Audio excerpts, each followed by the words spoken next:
Prise de poste pour Georges et Emmanuel.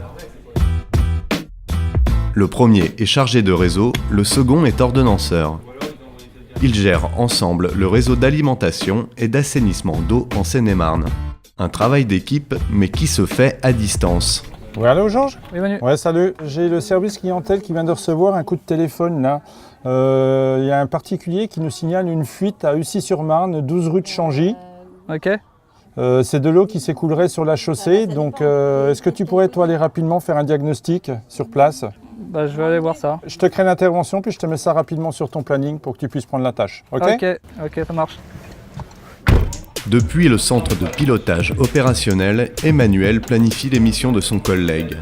T'arrives pas à l'enregistrer sur le téléphone. Un aiguilleur de l'eau qui guide une trentaine d'agents sur le terrain et hiérarchise les interventions en fonction de l'urgence. Le métier d'ordonnanceur demande beaucoup d'organisation, de pouvoir effectivement répondre rapidement à une demande terrain lors d'une fuite, lors d'un souci sur un réservoir, mais aussi d'analyser au quotidien des données, aussi bien dans le domaine du suivi des mètres cubes, dans le domaine du suivi des renouvellements de compteurs. Donc voilà, il y a toute une partie effectivement urgente, mais aussi une partie de fond. Et c'est un métier, moi, qui me plaît, entre les travaux de fond qu'il y a à faire, le relationnel qu'on a avec les agents de terrain, mais aussi avec les élus, avec les chefs de secteur. Donc il faut savoir s'adapter à chacun. Quelques minutes après l'appel, Georges est déjà sur place. Il évalue la situation. Là, je vais regarder déjà si c'est une fuite sur la conduite, savoir si c'est le tuyau qui est cassé ou si c'est le collier qui fuit pris sur la conduite d'eau. Il identifie le problème à l'oreille.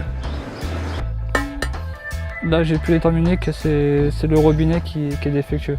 Ce que je vais faire, c'est que dans mon rapport, je vais y mettre une photo. Son compte-rendu parvient immédiatement à l'ordonnanceur.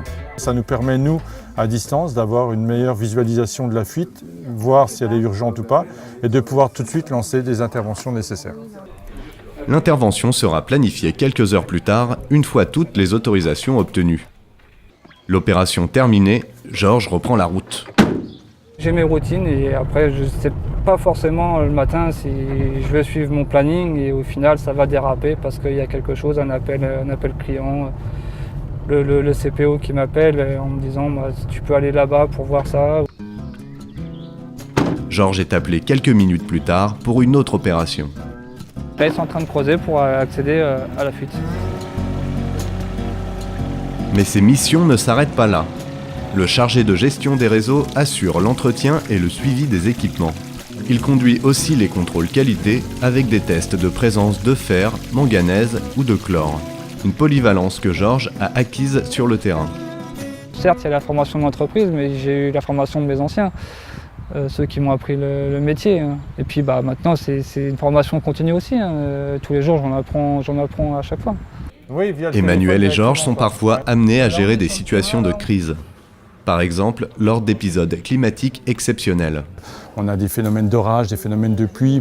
Obligatoirement, les réseaux réagissent en fonction, avec des montées d'eau, avec des montées de l'assainissement.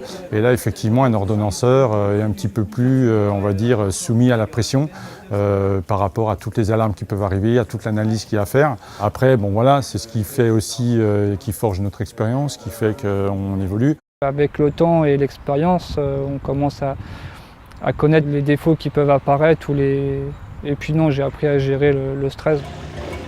Chaque année, ce sont 4 millions d'interventions dans 6700 collectivités qui sont dirigées via les centres de pilotage opérationnel du groupe SOR. Les ordonnanceurs et les agents de terrain assurent le bon fonctionnement de plus de 200 000 km de réseaux d'eau potable et d'assainissement.